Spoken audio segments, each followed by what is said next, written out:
This episode is brought to you by CBS All Access. If you don't already subscribe to CBS All Access, please use our affiliate link by going to talkthroughmedia.com/CBS.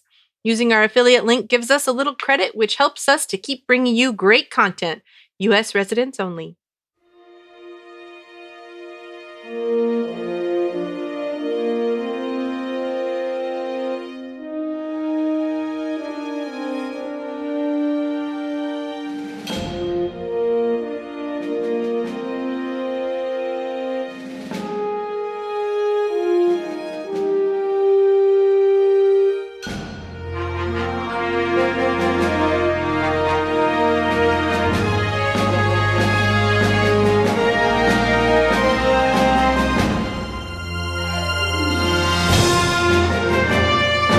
Hello, and welcome to episode 48 of the Star Trek Discovery podcast. I'm Brian. And I'm Ruthie. And yay, we're back, Ruthie and me. Yay.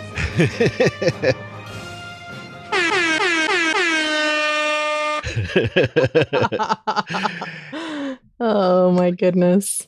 It's been like 6 months, like almost to the day, since the last time we got to podcast about an episode. I looked it up, and I think the last episode for Picard came out on April 18th, I think. Incorrect. So, yeah, so almost 6 months. There you go. Yep. So we will be covering season 3, episode 1 of Star Trek Discovery. Finally, we have it. Titled That Hope Is You, Part 1. So before we get started, we have one little thing to bring up for the previous podcast that we just did, which is the Star Trek Lower Decks podcast that Kyle and me were doing.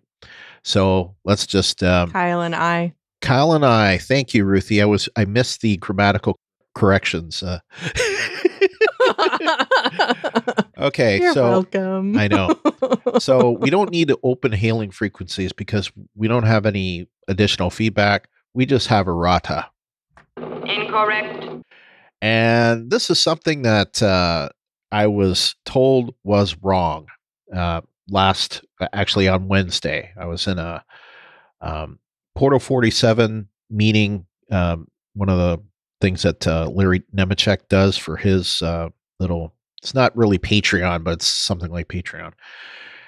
And apparently the USS Solvang, most of the episode I called the USS Volsang.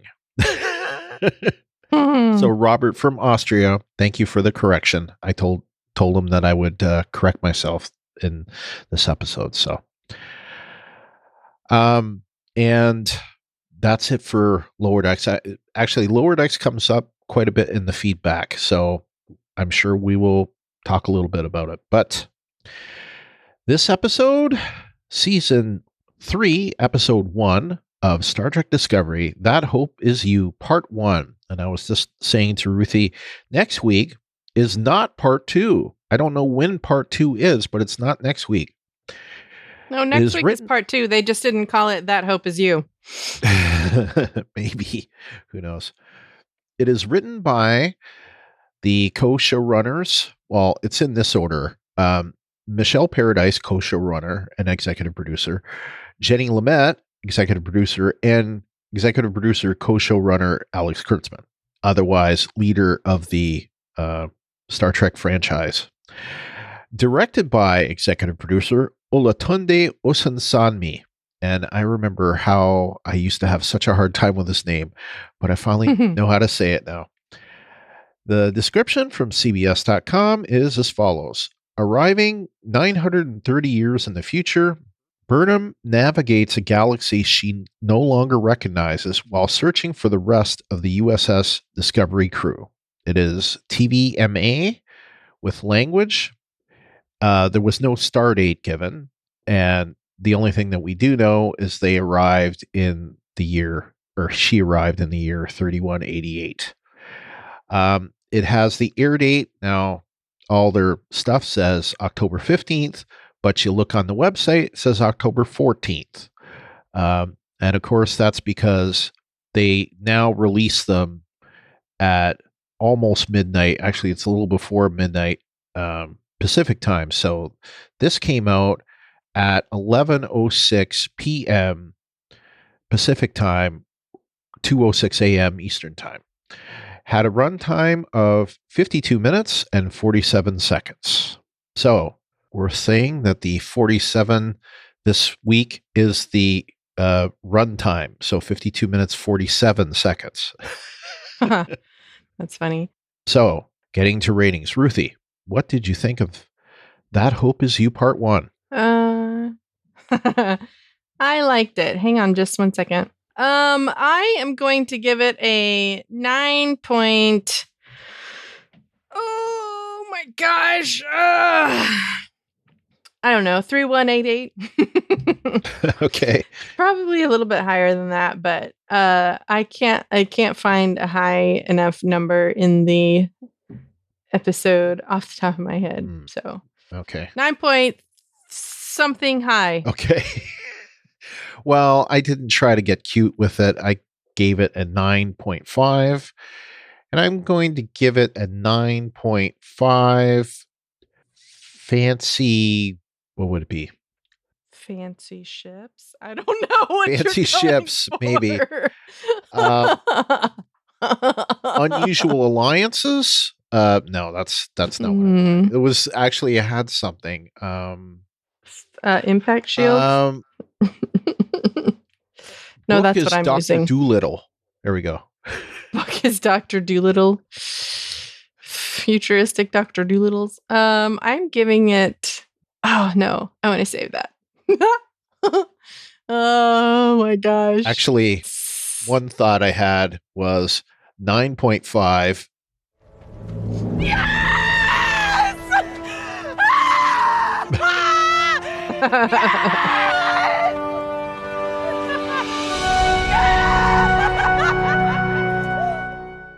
Guess what? We have a new yes for Discovery. So, yep. You're welcome. Yep. Ruthie brought it up, and I'm like, okay. So we may shorten that, but I don't know. For the first episode, at least, I like the long version. Yeah, that was good. All right. 9 point something high impact shields. Impact shields. Okay. Because, anyway, yeah. Yes. Okay, listener ratings. I'll start it. Comic Geek Kev, who is one of our Patreon supporters, he says, I give it 9 out of 10 funky flashlight blasters. Nice. Very true. Those are cool. Edwin from Arizona says, really good start. Hope we see the crew soon. 8.9. I think we will. Me too. James, the Augmented Sailor, says, That Hope Is You gets 9.8. I have this redheaded friend. You can't give her any of this. You have to say it really fast, though. I have this redheaded friend. You can't give her any of this. Yes. As Burnham noticed herself channeling her inner Tilly and realizing Tilly would probably explode from it. Yeah, she would. That would be hilarious. Yes. I have this redheaded friend. You can't give her any of this. That was funny. That was a great, oh my gosh. That was a great scene. So many things. Haley from Colorado says 9.6. I saved all the things. Can't wait until next week. And thanks for the great podcast. Well, thank you so much, Haley. Yes, glad you're enjoying. And it is great to be back and talking Discovery because, like, yeah, I just watched the 2-part season finale today, actually, and oh Me my too. God, that season finale was so good, so good, so good. That battle was amazing, and yeah. I was watching, I think we both rewatched. I don't know. I rewatched season 1 and season 2, and I was grumpy through all of season 1 because I really like season 2. So Brian kept teasing me about being a grumpy old man. He kept sending me grumpy old man memes until he found the grumpy old woman meme. Yep. Yeah, the throw mama from the train woman. So, or the woman from Goonies. The Mama woman from from Goonies. Yes. The mom from Goonies. She wasn't Yes. Mama in Goonies. She was just the mother. Capelli or something. Yeah, whatever. Anyway. Good friend of the podcast, Jeff, X-Force11, another one of our Patreons, gave it 9.5 personal transporters. Clint from Indianapolis gives it 9.47 Grudge the Cats. Another Patreon supporter and another Patreon supporter, and now part of the Talk Through Media Network, as he is a co-host of the Walking Dead Talk Through. LT from NC says, giving this one a 9 out of 10. Don't call me Rocket Girl. we had a whole lot of fun a couple weeks ago when he guest hosted on the Lower Decks podcast. By the way, he was great on it. Nice. All right, Wes from Minnesota says this was really good. I give it 9 transworms out of 10. Rick from Cleveland is next. He says, I'm thrilled to have like action Star Trek back and rate this episode a solid 8 out of 10 boxes of antique TOS era props. Nice. Kim from San Diego says, wow, this looks gorgeous. The sets, the effects, the costumes. I mean, it was impressive. I give it 9 true believers out of 10. It was, actually. I agree. Yeah. Agreed. Mike from Cleveland is our last rater. He says, 10, don't piss off the transworms out of 10. Yep. Awesome. You've all heard, well, let's just say our old yes was, of course, Yes! but for this season of Discovery and going forward for Discovery, it is now Yes!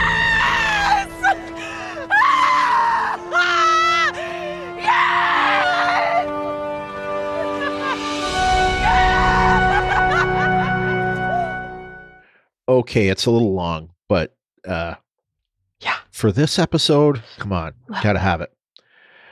All right.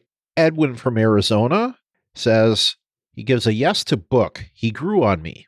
Also, it had a little Star Wars smuggler feel to it. I like. It kind of did.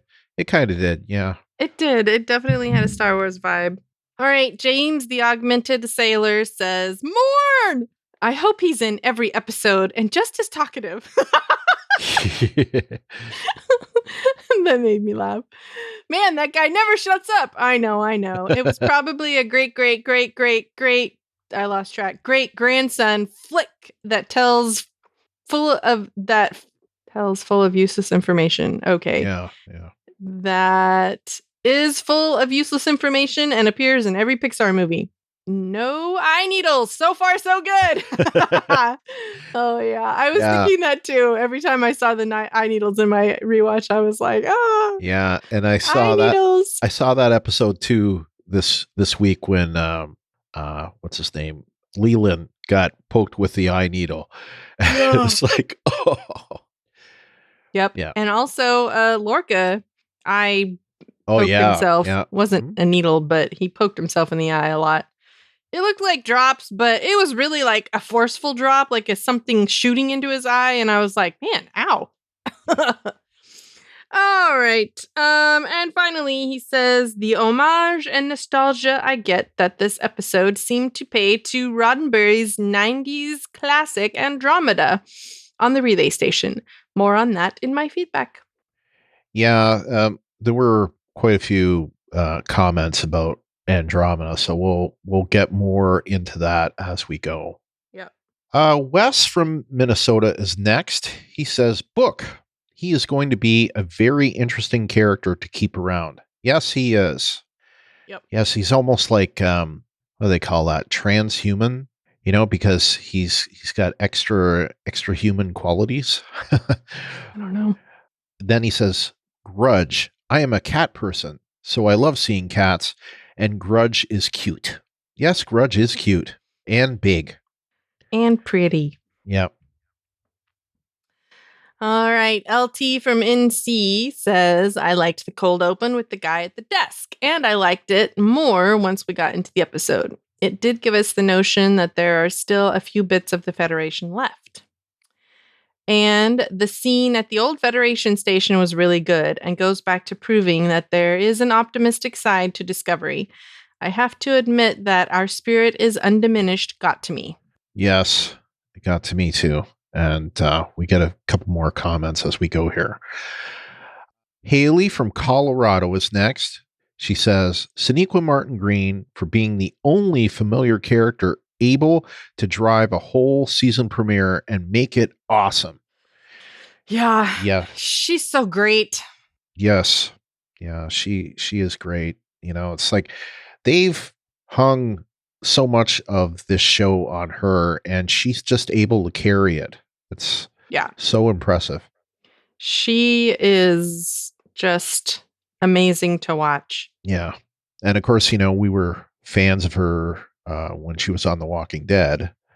And but this character really is letting her just we saw a whole extra side to her, you know, the comic side this time. So I liked. Oh my gosh. Yeah. Well, I'll get to that in my yeses.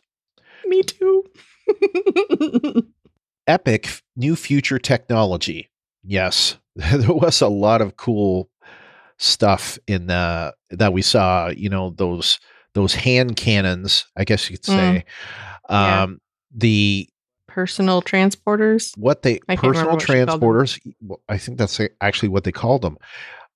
They had what they called it during the Ready Room was something called programmable matter. I think this like the thing that we see on the Starfleet station where like the bed, you know, and all that, and the office, the chair and desk and all that stuff, like just like appear kind of out of nowhere and then disappear almost like sand. And also the console on Book's ship, that's like programmable matter, I guess. So that's very cool. And, you know, of course, the other things that we see, the weapons and things like that. So there's a lot of cool things. And I like the asymmetrical way of Book's ship. We haven't seen a lot of that in Star Trek, so that's kind of cool to see. The entire truth serum scene. Yes. Am I overcompensating? Yep. Oh yeah.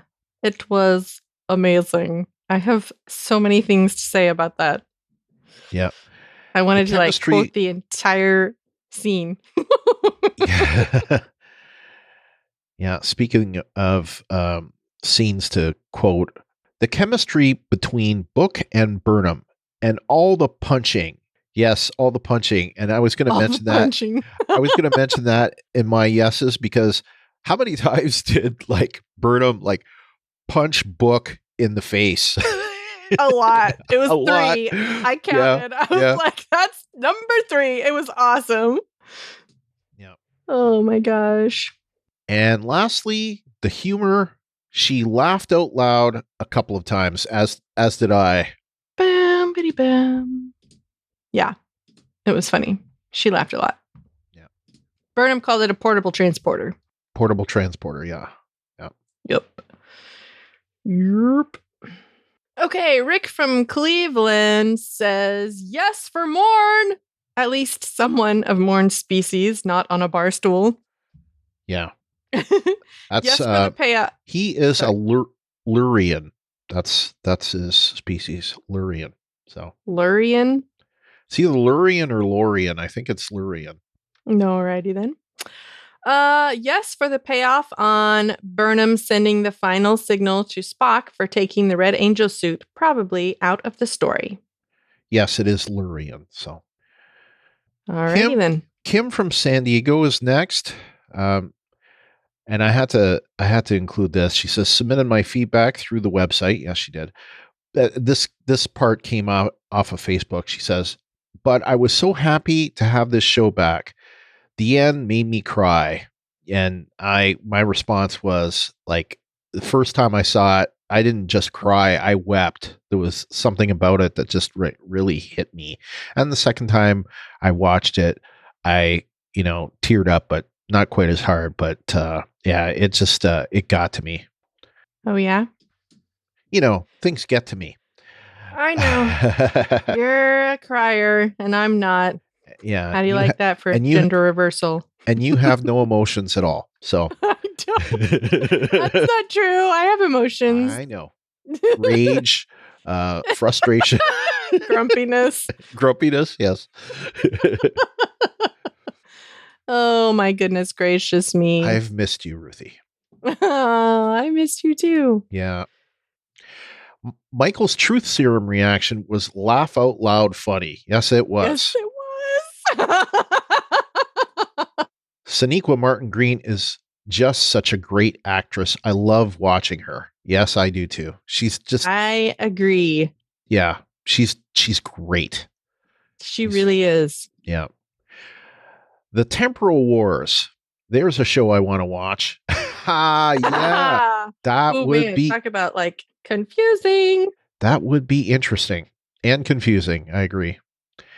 And then lastly, she says, Grudge the cat. Beautiful. Yes, he is. Or she. Actually, it's a he cat playing a she cat. Playing a she cat? Yeah. Ay, ay, ay. Liu is the name of the actual cat that is I thought there were two cats. Yeah, there is. And there's the big cat, Liu, and the smaller cat. And I don't know the name of the smaller cat. But. I don't know. Two cats. Yeah. All righty. Mike from Cleveland says the instant chemistry between Burnham and Cleveland Book, whose name is Cleveland Booker. Yep. Yeah, and supposedly they did not do any kind of like chemistry test between them, because a lot of times they do that when two characters are going to be, kind of paired together. They didn't even do that. The producers just kind of had a feeling, and they were right on the money. Those two have great chemistry together. They do. Yeah. I think we're going to really enjoy watching them over this season. Hopefully it won't just be this season. I'd like to see Book stay with the show and him not be like a one season person like, Lorca or Pike. So, Captain Pike. Yeah. I guess it'll just have to depend on where the story goes. Yep.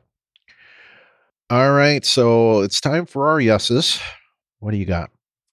I think my favorite thing the entire episode was, but it was temperature sensitive and really valuable, so it's probably ice cream. I laughed so hard at that line. I had to pause and laugh and laugh and laugh, and then rewind and listen to it again and pause and laugh and laugh and laugh some more. I mean, I also have to second what everyone has said. The entire truth guess was just about the best thing ever. But that line in particular, oh my gosh. I feel the same way about ice cream, Michael. Yep. Yep. Anything else? I mean, that pretty much eclipsed everything else I could have thought of, so I don't have anything else right now. I believe we're going to talk more about this, but the whole scene at the end with the representative of Starfleet that's never actually been sworn in, and the thought that this guy has probably like lived this like really lonely existence, waiting for someone to fulfill that hope that he's had, that the Federation will be restored. And, that whole scene really choked me up. And I mentioned that before, but how well it was acted. I've never seen that actor before. I think I want to say he's from Pakistan. But anyway, I'll look him up in a second. But anyway, he did such a great job, but I felt like the loneliness of his character, and just like when Book and Burnham showed up, he's just like, can I help you? And had no idea that she was going to say, Commander Michael Burnham. And you could see like just like his face light up. And I just loved seeing that because it just shows that, in a bleak world or a bleak universe or galaxy, I guess, there are going to be some lights of hope. And I think especially like this has been a really rough year, and we need some hope. So I just loved seeing that guy. I loved seeing what the 32nd century looked like, and all the technology. I like the interesting pair ups that we see, like Orions and Andorians together. Like that's not that's not a combo that I would have normally seen, but it's kind of funny because one's green and one's blue. And then or Aqua and Forest. Yeah, exactly. Seeing like some of the old species from the various Star Trek. We see an Iridian, we see a Lurian. I believe we saw a Cardassian. We see human as well. And I know we're going to see some more as we go. And then we see new species as well. So that's really cool. The city that they Requiem that they pull into, like I really want to know what that like horizontal thing is. It looked like that was a walkway, but it looks like it's floating. So I thought that was cool. And yeah, so it was really, really cool. And I loved, I don't know where he got it, but Book had that like thing that he held in both of his hands, and he like shot it off, and it just like wiped out everybody. And Burnham's reaction, wow, that was great. So I just thought that this was a great premiere. I don't know if I like this one better than the second season premiere. Of course, compare this to the first season, and it blows it out of the water. But it's certainly about neck and neck anyway.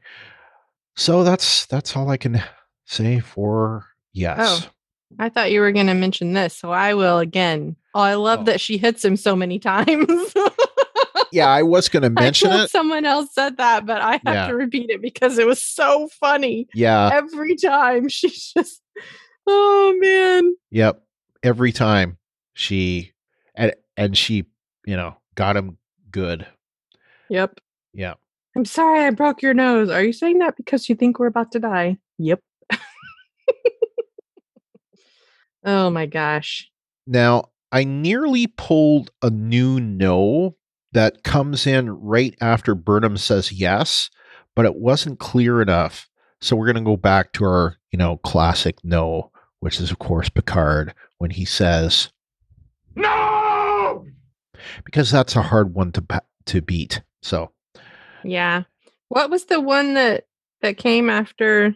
When the wormhole was closing, Burnham says like, no. And it's just, there's too much noise in the background, and she says no, but it's not loud enough. So I ended up, it didn't really work. So I recorded it, but when I listened to it, it wasn't up to par. So, but I will look for another no. There's probably another one somewhere. All right. Anyway, listener knows.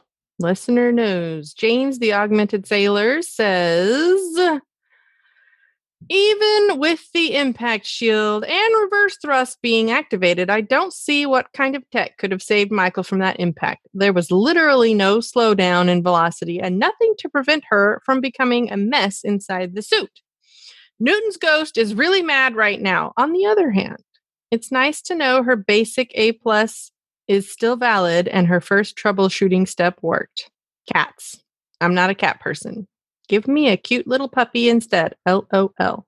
Now, compared to what James wrote on Facebook for the nose. These are in reverse order. And you'll see why I changed the order, because Kim from San Diego says, James the Augmented Sailor complaining that it should have been a puppy and not a cat. Come on, James. Dogs are everywhere. Let us have one. I have to second that, Kim. Yeah. Don't see many cats on TV. Nope. And I'm a cat and a dog person, so I like them both. I have them both. So that's where I stand. I'm an equal opportunity cat and dog person. I like dogs and cats. I just only have cats. But sometimes dogs drive me crazy, like the one that barks constantly. Yes, I've heard about this. I've heard about this dog. Gosh. In fact, this dog has made appearances on our podcast. Yeah, because he freaking barks so loud all the time. Wakes me up in the middle of the night because he's freaking barking. It's like he's barking next to my head. I'm like, go on the other side of your yard and bark at the other yard instead of my yard constantly. I don't know. I never hear him barking far away. Whenever I hear him barking, he's always barking like right next to me. So he's always barking on our shared yard instead of someone else's shared yard. And it drives me crazy. I'm like, I don't hate dogs, but you are pushing me, dog. And I go outside. Anytime I step outside my house, he's barking at me. And it just... What kind of dog is it? Insane. He's a Great Dane. So it's not like he has a small bark. Oh, geez. Yeah. Yeah. His bark probably shakes houses. Wakes me up at 5 o'clock in the morning when he's outside and something perks his interest and he starts barking. Yes, it does. Anyway, moving on. What is this bizarre segue that's happening right now? Can we maybe stay on point? Our first point of the season. All right. All right. Wes from Minnesota says, maybe the former Federation's allies now becoming enemies. I don't know if we could necessarily say they're enemies. They're just not allies, which doesn't necessarily mean an enemy. It just means it could be every man for himself. Yeah. I'm not a huge fan of the if you're not with us, you're against us thing. So that's why I would say that. Yeah. I mean, a lot of the politics and, the dynamics of this, we don't really know yet, and right. We will come up with this as we go. And I kind of have something like this in the notes that Ruthie and I were talking about today. We'll talk more about when we get to it. But Haley from Colorado, first she says, most of my no's will probably be fixed in future episodes. And you know what? Mine too. So books, weird special power, not explained enough. Yeah, I would agree with that. It is, that's why I kind of said like, Dr. Doolittle kind of thing. It is odd but that's why I was thinking like maybe he's like transhuman, or he's, something Daniel said he was like mostly human. So maybe he's got some DNA, that makes him a little more, has some non-human DNA in him that gives him the special power. I don't know, but we'll probably find out more as we go. The bit of the Burn history doesn't quite make enough sense. Yeah, there needs to be a little more about that. Like, I don't understand why one day all the dilithium in the galaxy basically explodes, or most of it. I don't understand that. And it also seems like maybe somebody did it.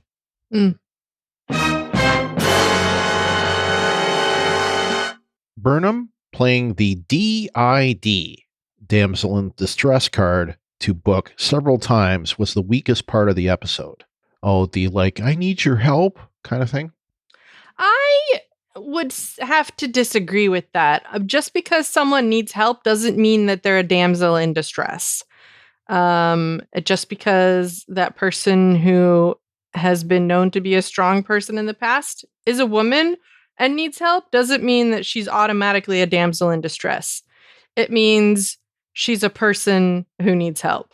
And she does need help. I mean, yeah, she just jumped forward in time 930 years. I mean, that's not like I jumped 5 years ahead and I'm having trouble catching up with technology. That's a huge leap in the future. She can't get in contact with her ship. She is alone. Yeah. So I agree. I have to disagree with the damsel part of the in distress. Just because she's a person who happens to be a woman who needs help doesn't mean she's automatically a damsel in distress, I think. I would agree, but then again, I don't feel qualified to comment on it too much because I'm not female. So. Not a damsel? Yeah, that's actually what I was going to say. Well, I am, and so I will defend her and say it's just different to me. I don't know. Obviously, it was not different to Haley, but I have to stick up for her because she is a strong, independent woman, and strong, independent women know when to ask for help. Yeah, and there's nothing wrong with asking for help either. I mean, there are times when you need help, and there's really, in fact, if you don't ask for help and you need it, then, you're doing yourself a disservice and anyone else that is needing you a disservice. So anyway, okay, moving on. Alrighty.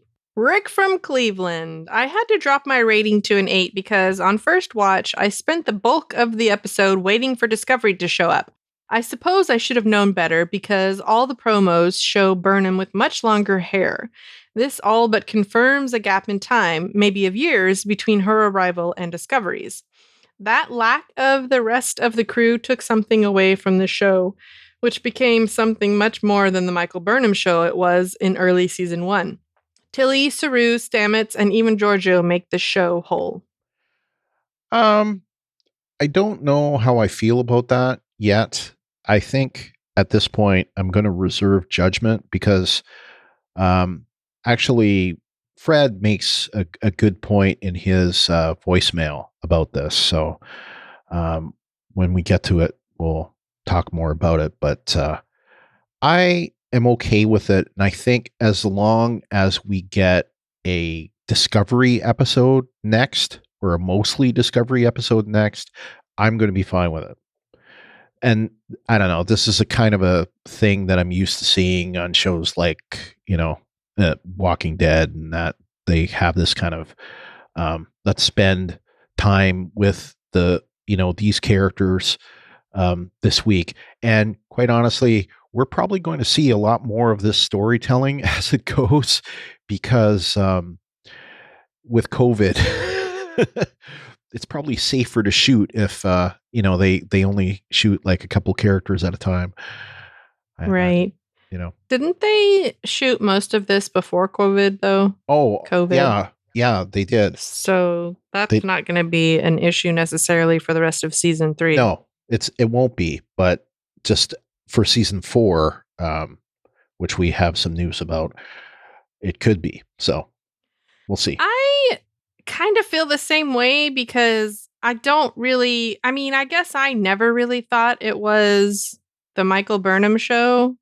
Yeah. But I can see how people could think that in season 1. But having just rewatched season 1, the show was about her character's journey and some things I disagreed with. But, Lorca had a big, huge role in it. Giorgio had a big, huge role in it for, I don't know, the last 3 or 4 episodes anyway. Ash Tyler. Yeah, completely. Ash Tyler had a huge part to play. And I guess a lot of it was about how these people impacted or affected Michael. But I don't know. I don't know. I guess I just, that didn't bother me, I suppose I should say. And there's a lot of people that still call Burnham a Mary Sue character. And Mary Sue character? Yeah. And I don't subscribe to that. What does that mean? It started back in Trek, actually, fan fiction. And it's like progressed beyond that. But it was like there was a Lieutenant Mary Sue in Star Trek fan fiction who was 15 years old and knew everything, almost like a Wesley Crusher type, but like literally like saved the ship or something and like could do nothing wrong. I believe that's how the story goes. And any character like that knows everything and can't do anything wrong, they'll get called a Mary Sue, or I forget what they call it if it's a male character. But I don't really subscribe to that with Burnham because she makes a lot of mistakes. I mean, she has a lot of talents, and a lot of the story is focused on her, but I don't think that makes her a Mary Sue character. So I would have to disagree with that completely. I mean, after all, she joined Discovery from a prison ship. So that kind of negates the whole can't do anything wrong aspect of that character. Yeah. And in episode 1, she, attacked her captain. Yeah. Yeah. She does sound mutiny, very, she what do you call it when somebody, does something that's mutiny? I don't know. But anyway. A mutineer? Mutineer. Yeah, they even called her that. And then, in episode 2, she's like sentenced to life. So yeah, I don't think that makes her a Mary Sue. Yeah. Not really. Not in my estimation, anyway. All right.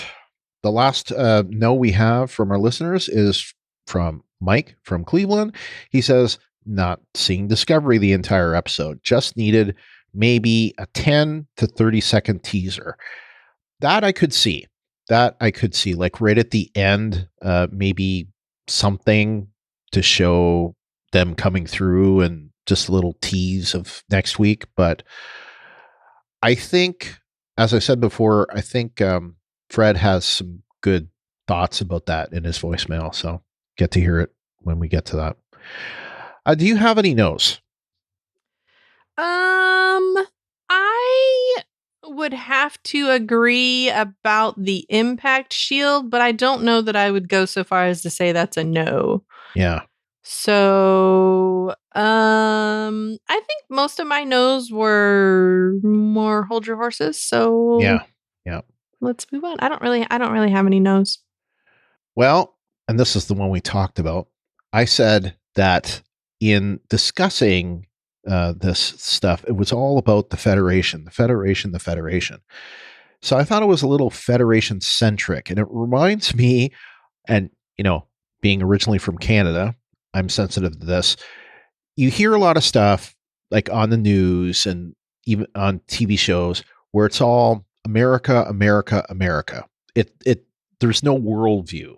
So like we don't hear about other civilizations other than the Federation. So we don't hear anything about like Klingons, Romulans, Cardassians, although I think we see a Cardassian in here, Ferengi, even Borg, who knows? But we don't see anything about them. It's almost like the whole galaxy is Federation. So that I think we'll probably get more of an explanation as we go, but I didn't like that. It seemed too, it's like I say, when we hear stuff and it's all about the US and it, like we hear the news about COVID and it's all American centric, but I mean, there's other stuff going on in the world that's about COVID, but we don't hear enough about it. So anyway, that's kind of my point about it. I'm rolling my eyes at you right now, just FYI. Yeah, and I don't get to see it because Ruthie doesn't have her camera on. So I know. But it's more of a figurative eye roll because I didn't really roll my eyes. But if you could see me, I would have rolled my eyes. I'm just saying. I mean, if you found out that your home blew up, would you be like, oh, what about what happened in France?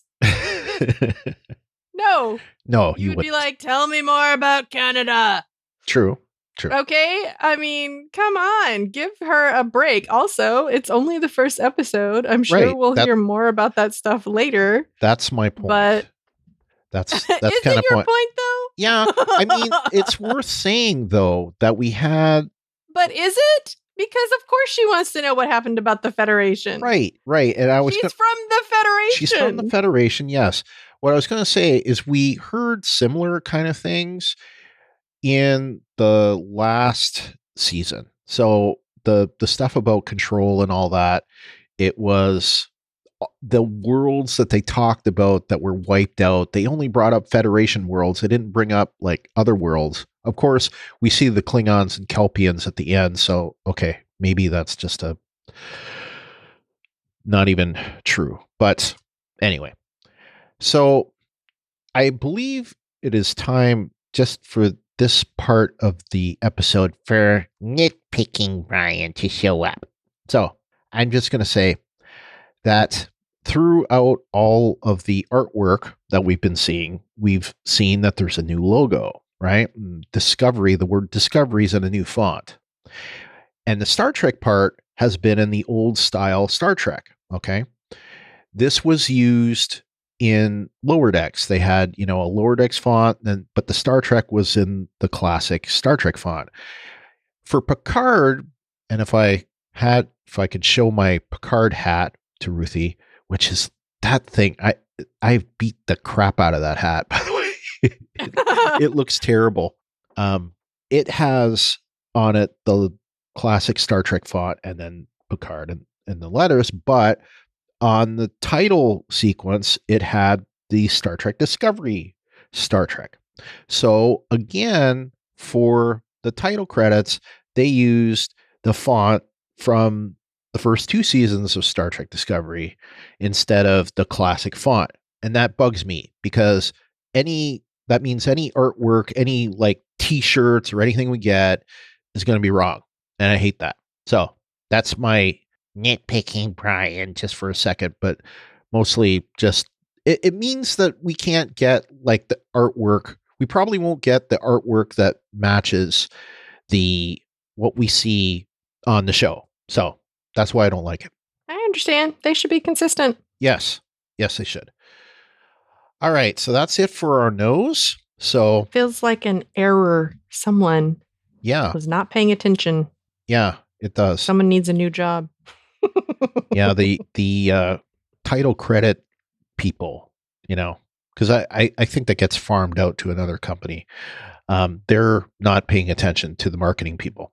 Anyway, so in Picard and in Lower Decks, we called the next section, of course, not good enough, damn it, not good enough.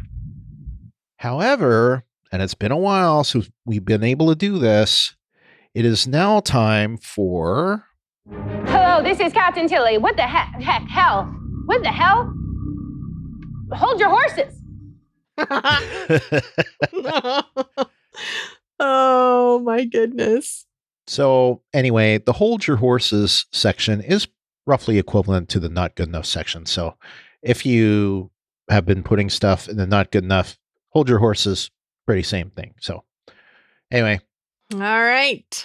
Our first hold your horses is from Haley from Colorado, but she actually listed it as a no, but I guess we're putting it in here because we're putting all the stuff together.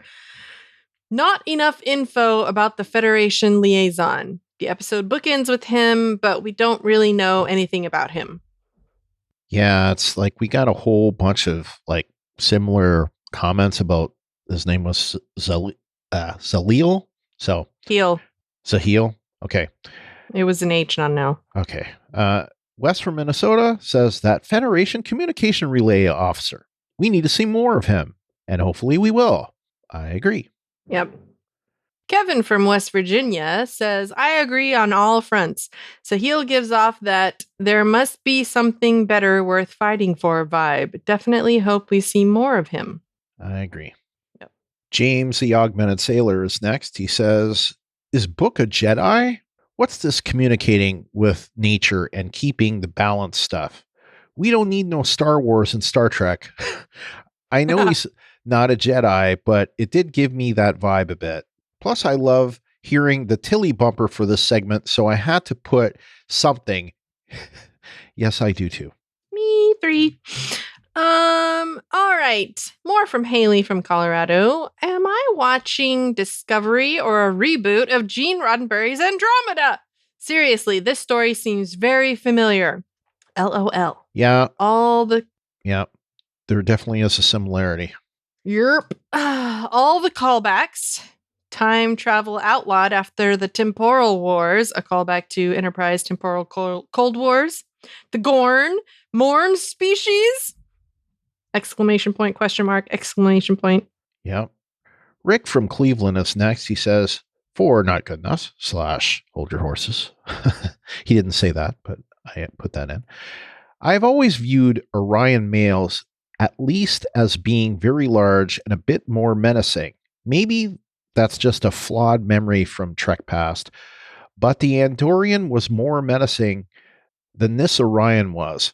I would agree with that, because I remember on Enterprise we saw Lou Ferrigno, I think, playing an Orion, so he was certainly more menacing. And this guy was just, I don't know, to seem almost like a businessman kind of thing, or like a police officer or whatever. He didn't seem menacing. My other not good enough, when Book told Michael to close her eyes. Why? And when the camera goes back, their eyes aren't closed.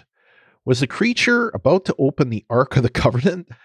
I hadn't thought of that, but yeah, here's the Lost Ark. That was just awkward writing. Next week, we get Cover Your Heart. Yeah, I have to agree with that. I did not understand the need to close their eyes, especially when they didn't keep them closed. So I was like, what? I mean, the creature didn't even like light up or anything. I mean, is it close your eyes as in don't look directly in its eyes because then it thinks you're being aggressive? I don't know. What I saw was the other people that didn't have their eyes closed. Their eyes turned a weird speckly blue, and I'm sure that this was the transworm that caused this, and I guess, that's what... Ooh, did it put them in a trance? I guess so. Now, what I don't understand, and I agree with you, Rick, that right after that, Book and Burnham opened their eyes, so it didn't make sense. It didn't make sense that they close their eyes for just the first few seconds and then open their eyes right away. Like, wouldn't they need to close their eyes throughout the whole incident? Right. Keep your eyes closed. Yeah. That was very confusing.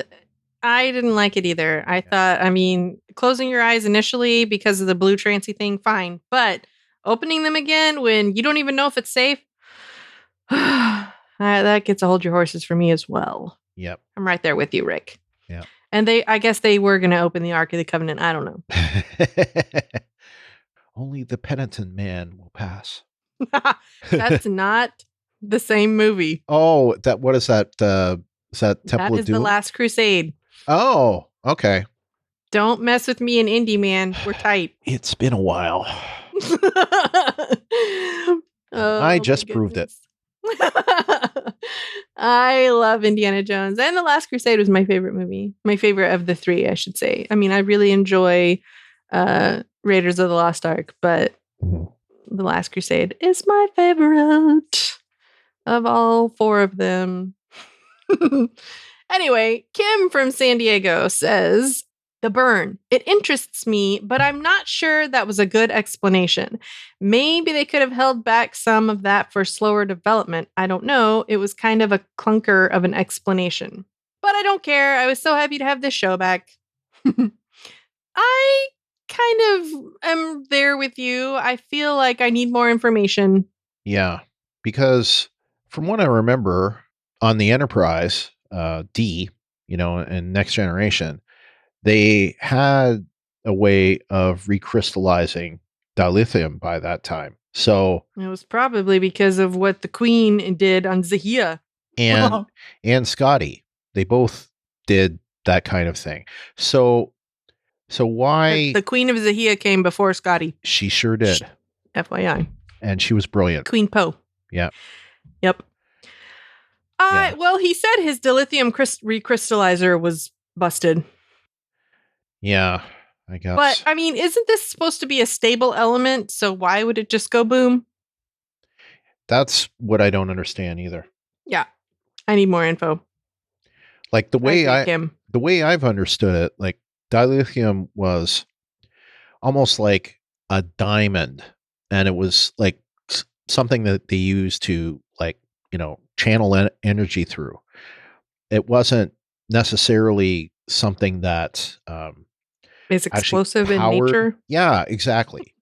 It's not like it was natural gas or oil or exactly nuclear fission or whatever. It's not deuterium. It's not antimatter. It's a stable element that allows it to get converted into the power to make warp drive. I don't know, but that needs to be explained a little more. So a lot more. Yeah. And hopefully we will get that. Yeah. All right.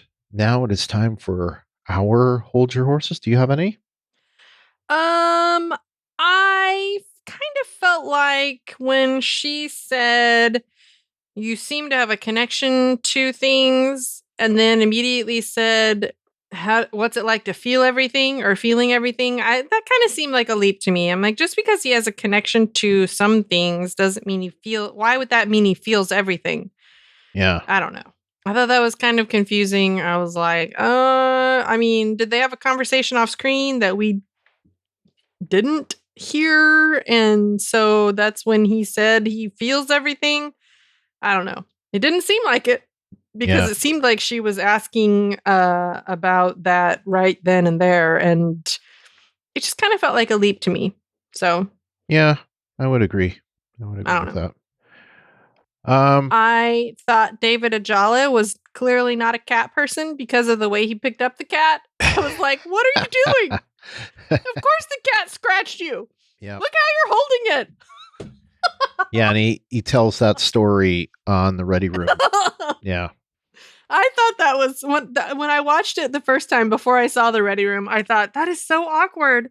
I have never picked up my cat like that before, ever. Yeah. It was weird. It was. I don't know. It just looked weird to me. Cat people, tell me.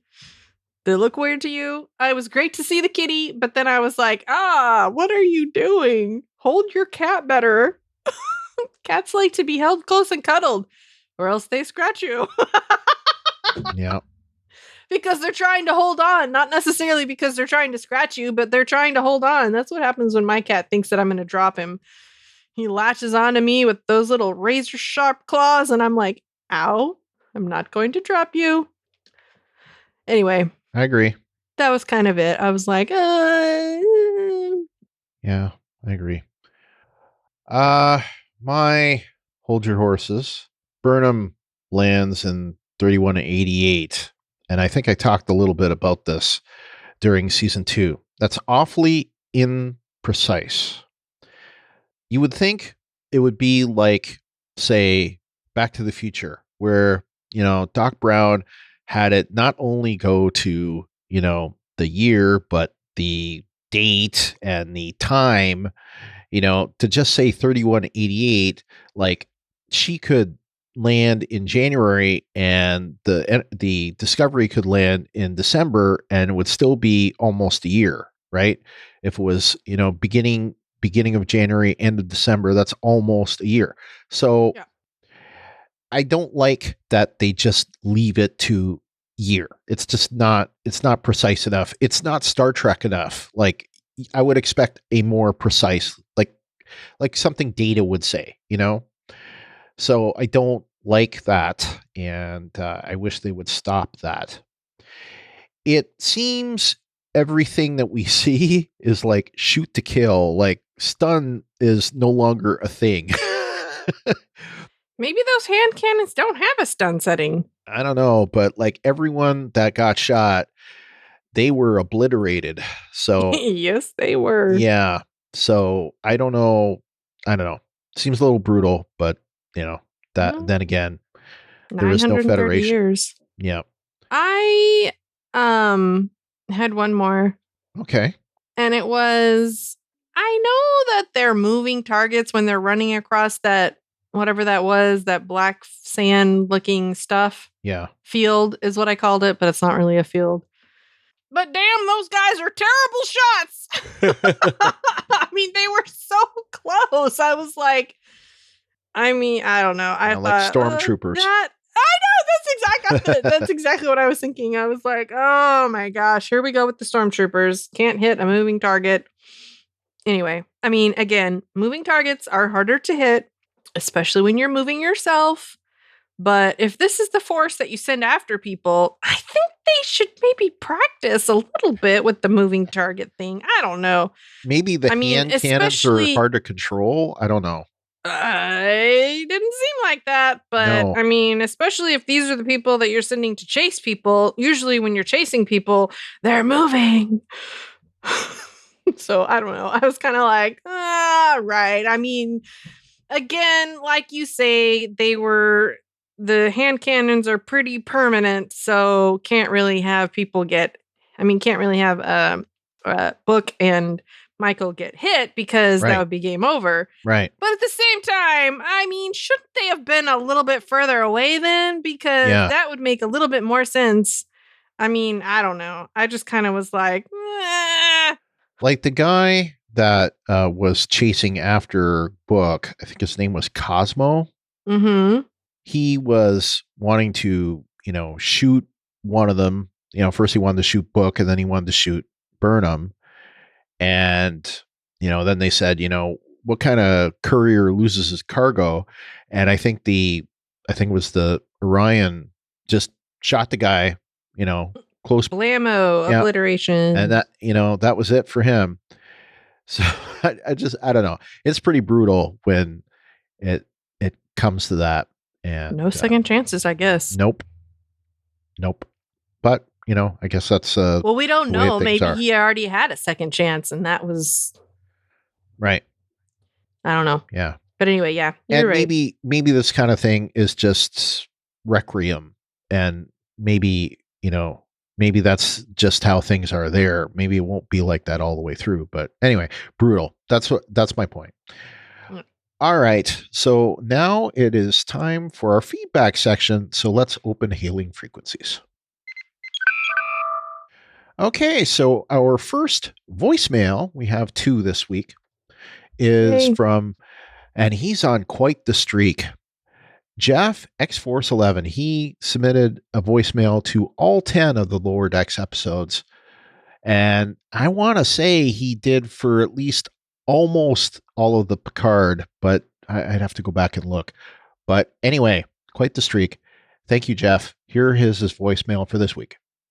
Hello, Brian, Ruthie, and Star Trek fans. Oh my goodness. We've been waiting so long for this episode, and it was so good. I really am invested in the Starfleet aspect of the story, and I knew we were going to get there. But the first part of the episode really set up what universe that we're dealing with and the consequences, and gave us answers to a lot of questions and raised a whole lot more. But I really feel like Sahil's true believer status and the lowering of the flag and putting it in place really spoke to those of us who have carried the flag and been the lighthouse keepers for Star Trek in the years where it was very quiet. And I just really appreciate that. I'm not as much of a fan as others and have not kept up with all the details like some but I really felt like this episode really spoke to all of us who love Trek and giving us hope. And I think that's very fitting that the title is That Hope Is in You and really speaks to us. So I really enjoyed the episode, and I cannot wait to see what they're going to do this season. All right, those are my thoughts. X-Force 11 is out. Well, thank you so much, Jeff, X-Force 11, for your voicemail. And like I said before, quite the streak you're on. So appreciate getting your voicemail every week. I think you're a pretty big fan, Jeff. I think you're selling yourself a little short. Yeah. Because I know you have some collectibles and things like that. So I think that puts you in big fan territory. So, and besides that, I don't think you necessarily have to know all the details or even have collectibles to be a fan. You can just be a fan. I agree. Right. You just like it. Yeah. Miss it when it's gone. Yeah. I mean, I'm a big fan, but I haven't been to a Star Trek convention in 20 years. So I'm a big fan, and I've never been to a Star Trek convention. There you go. There. But we want to go. Just a little thing about COVID. Had to. Well, yeah. Cancel everything for this year. We're just canceling 2020. Yeah, I think that should happen. So anyway, I'm glad you liked it, and I think it is going to be a good season. So. And we have evidence to that in our news section. So, all right. So next is our good friend from the Netherlands, of course, Fred. And I want to say, Fred, thank you so much for getting your feedback in. I know it is difficult to get it in early because of our deadlines. You don't have a long time to, watch and get your feedback in. So thank you so much for getting it in. Anyway. And as I said, there's some good things to ponder in this one. So here we go. Hello, Brian and Ruthie, and all listeners to Talk Crew Media. This is Fred from the Netherlands with some feedback for Star Trek Discovery Season 3, Episode 1. This is a little feedback on short notice. I just watched the episode, and because I always see the episode a day or even 1.5 days later than you, there is only a little time for feedback and no time for watching the episode twice. I found it a very impressive episode and way beyond my expectations, actually. I liked the interaction between Michael and Book, and especially that we didn't see anything of the Discovery. I think it would be a disappointment if we would see a double story. So on one side, what Michael Burnham is experiencing, and on the other side, what is happening with the Discovery. I think the nice little mystery here, and I don't know when we are going to see the Discovery, I assume that it won't take too long, is a very nice startup for a first episode. What I also liked a lot is the fact that we are more or less as disoriented as Michael is. So we also have to understand the world in which he has landed. So not too much time for going into details. Want to get this audio feedback out. Probably next time we'll have more time, because then I perhaps can watch on Friday morning, and now it's already Friday evening, very late. Okay, that was all for now. Greetings, all the best, and a lot of success, Ruthie and Brian, with recording and editing, etc. P.S. Sorry for the low audio quality, but this was just the microphone of my laptop, and I don't have time to re-record it. Next time better. Greets. Well, of course, Fred, thank you for your voicemail. And as I said, thank you for being able to get it in on short notice. I think that I agree with you. I think if we had done some kind of split between Burnham and Discovery, it would have been a disservice to both stories. Yeah. Especially if they are coming in on different timelines. So I think doing it with both would have probably been more confusing, like if Discovery is, a year or two or, 10 behind Burnham, to play both of those stories at the same time would just be confusing when the two meet each other. So Right. And it makes sense after all, because they are separated right now. Right. So their stories should be separate for the moment. Yeah. Now, if we spend like the first 3 episodes with Burnham and we don't see Discovery at all, obviously I think that would be a mistake. But I don't think that's what we're going to see. I think we're going to see Discovery next episode. And I believe we're going to see both in the episode after that. So, we'll have at least mostly Discovery episode next week. And then we'll see both of them coming together in episode 3. At least that's what I think. That's kind of what the scuttlebutt is anyway. So. Yeah. Well, we know we're going to see Discovery next week based on the scene that they showed us in the ready room. So. Yes. Other than that, we don't know anything. Yep. Okay. So our next bit of feedback is, of course, from James, the augmented sailor. And he starts it off saying, best premiere for the show thus far. I'm definitely getting Roddenberry's Andromeda vibe from it. For those who've never seen that show, it starts with Kevin Sorbo captaining a ship called Andromeda, part of a Federation-type style alliance called the Confederacy. And I stopped and I'm like, that's not right. And I had to be a little nitpicky here, but I knew that was wrong. So I looked it up, and sure enough, just to correct, like I thought about it, it's like Confederacy. Oh, that wouldn't work, especially these days. Like that's kind of frowned upon. Anyway, it's called the Systems. It was frowned upon 20 years ago or 30 years ago too. That's true. The Systems Commonwealth is what it was called. So, or shortened it mostly to call it the Commonwealth. But anyway, very similar to the Federation. And then he says they are And if you read that comment on Facebook after the fact, he had already changed it, so Brian's comments didn't make any sense. Which is what I did. I was like, what? Anyway. They are attacked and trapped in the event horizon of a black hole for a millennium and discover the Commonwealth has dissolved while he was trapped. And of course, I had to correct that again. 303 years, not a millennium. But, who cares? After the first couple hundred years, it's all the same. Yeah, right? I mean, it doesn't really matter. The point being that much like in this show, the Commonwealth / Federation has dissolved due to, whatever circumstances have caused that. And I think it was caused by different circumstances in Andromeda. I know there was something like Khan on there called the Nichians. Like they were like genetically enhanced humans or something that were kind of like, super macho or something.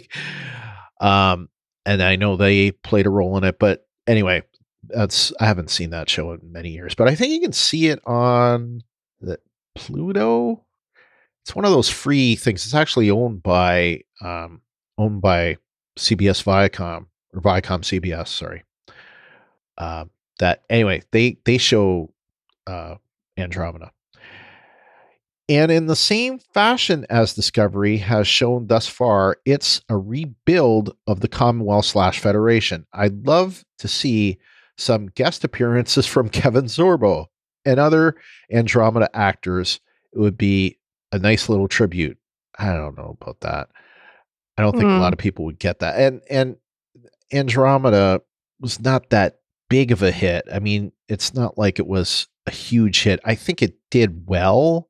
It was, I think, syndicated much like TNG and DS9, but I don't think it did that well. This, of course, is not to say the show is unoriginal, but it does give some of that vibe. It's also worth saying DS9, Babylon 5. There was a lot of similarities between those two shows, and they were on at the same time. This season is also keeping Discovery's overall theme of redemption, which will definitely be the rebuilding of the Federation and will again draw the ire of the haters that believe this is somehow a negative thing because the perfect utopia of the Federation is just too big and perfect to fail. LOL. And then he's got LOL emojis there. Those are, I believe, rolling on the floor laughing emojis. Thank you, nitpicking Ruthie. No problem. Yeah.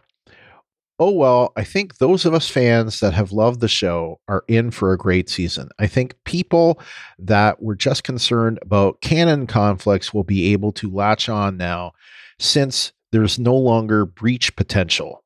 Yeah, I mean, a lot of people have been against Discovery because of the different look. Of course, we've talked about it ad infinitum, the Klingons and how they look so different. By the way, are we going to see any Klingons here, and are they going to look like They should. Yeah, that was going to be my point. I think if we do see Klingons, they shouldn't look like Discovery Klingons. They should look like Klingons that we've seen in 90s, and for that matter, any that did we see any in Picard? I mean, we saw Worf in pictures in Picard, so to me... I don't think we did, honestly. But, I mean, 930 years is a long time, so who knows? They might try and change it again. In which case, I will not be happy about that. Yeah, just leave it alone. By the way, where can I get one of those circular phaser / disruptor / hand cannon / blow guy to bits thingamadoos? Those are rad. Oh my gosh. Yeah, and I paid special attention to the opening credits, and we see some changes between season 2's opening credits and season 3's opening credits. I actually today did a side-by-side comparison where I was having them both play at the same time so I could see things that had changed. And I don't think, I didn't watch it 27 times, but I don't think I saw that hand cannon. I may correct myself next week, but I don't remember seeing it. I don't remember seeing it either. I saw a new phaser pistol right after the, Discovery phaser pistol. It was more of a, similar, pistol type looking thing, not like a TNG era pistol, but looking different anyway. So, but I didn't see a hand cannon thing.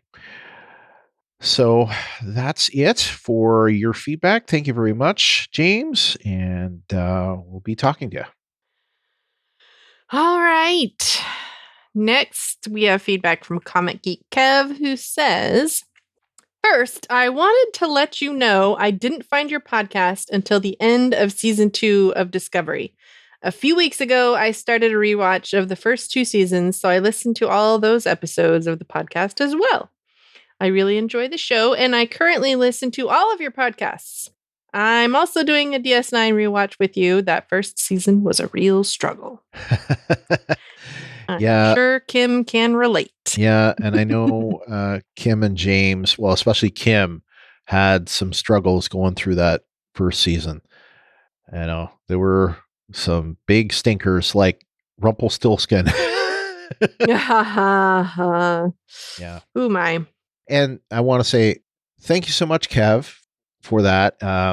Love the fact that you went back and listened to our older episodes, and thank you for your support. And you're also on the Patreon, so thank you so much for your Patreon support. Really means a lot. So glad we have been of service, and glad you enjoy us, because that's why we do the podcast. So, well, we do it because we like to also, but yes, we do like having all the feedback. Yes. That too. All right. Yes. On to Discovery. This episode was great and sets up some really cool ideas for the rest of the season. Book is a great character, and although I think the setup of the meeting between him and Burnham was kind of standard, meet, fight, identify needs, turn on the other to get what you need, run from the bad guys, and end up friends. That's pretty nicely summed up. Yep. I think they did it pretty well, but I'm loving Book so far. Yeah. I agree. I mean, that was kind of a standard. I don't know if you would call it a meet cute, but I guess it was kind of a standard meet cute. I wasn't surprised that Book betrayed her, but she seemed surprised, which I was like, why are you surprised about this? Probably unaccustomed to that kind of behavior from most of the people that she interacts with Right. on a regular basis, being in Starfleet and all that. Anyway, the ability to show new technology in the show is going to be endless, starting right from the beginning with Sahil's bed and desk just being created and taken away. Basically, advanced replicator, I guess. But the way it manifests is visually very interesting. The blasters they use, did they get a name? If so, I missed it. That basically looks sort of like a flashlight, personal transporters, books, ships control interface. All very cool. I agree. Yeah, I don't think they got a name. No. We're just calling them hand cannons for now. Yeah. And I said it before, that thing that Book shot where he had it, in both of his hands and kind of like that he stole off of the guy. That was also cool. Yeah. Yeah, and I think I mentioned it looked kind of like a pulse wave something or other. Yeah. I don't know. Yeah.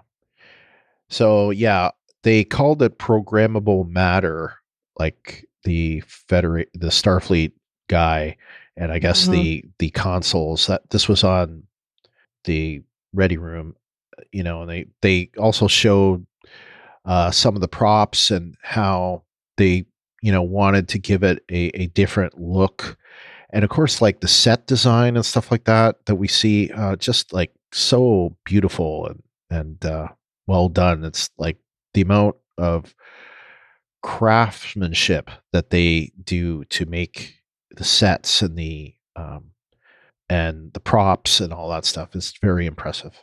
Right. Well done, the props department. And sets. All right. Kev goes on to say, setting up the mystery of the burn and the fall of the Federation, and assuming that its prevention will place somewhere in the future, either this season or next, is a great idea. I know many folks like the more episodic nature of previous Trek shows, but I'm really enjoying the overall arc of the Discovery seasons, sprinkled with more or less standalone episodes. And who doesn't love a mystery? Some of my favorite Trek episodes involve some kind of mystery and the crew trying to piece it together, especially in TNG. One thing that I wonder, like I know that they have basically destroyed the Red Angel suit, but couldn't they maybe use the mycelial network and time travel back into when the burn happened and prevent it somehow or something like that? But I think you would think that would be feasible, considering how the mycelial network works according to them. Yeah. However, I think that we're going to see a different method based on the trailers. So I'm not going to spoil that if you haven't seen the trailers, but something in there looks like they'll use it for that. Because like if it was 120 years ago, like there are going to be people alive back then. So, because like say Vulcans, for example, they have a longer life than humans. So I would think some Vulcans would be able to tell. I know Klingons, get pretty old too. Like, Kor, Kang, and Koloth in DS9, they were all original series Klingons. So, I mean, that was over 100 years later. So, anyway. Yeah, and also Trills have the ability to basically live a really long time. Exactly. So. And that was the part I didn't want to say. Oh, sorry. Well, no. I thought of it, so I said it. Yep. All right, moving on. There are a few minor things I could quibble about. The Andorians and Orions looked rather bizarre to me, even compared to previously on Discovery. The Andorians seem to be more made up every time we see them, and the Orion looked incredibly green and sort of just off somehow. I also would have liked to see something from Discovery, even if it was just a few seconds, showing them coming out of the wormhole and realizing they overshot where Burnham was supposed to be. Obviously, we know the ship is going to make it at some point. I don't think a brief scene would have ruined anything. Just someone saying, we're not where we're supposed to be, and showing some crew reaction. Oh, well. Well, we don't know for sure if that's going to be the story. So, that's one thing. One thing I want to bring up when it comes to this, and I kind of brought this up when it comes to book, the Andorians and Orions do look different, but 930 years have passed. So there could be some, interspecies commingling. Yes. So there would be a little difference in, skin color and plus not every Orion is going to have the same shade of green, right? Not every human is the same shade. Exactly. And, in Picard, of course, we saw the same thing with the the Romulans. And we have seen this also in Vulcans. They're like just as many skin tones on them as, humans. So, again, I would expect to see different skin colors on the Orions and the Andorians.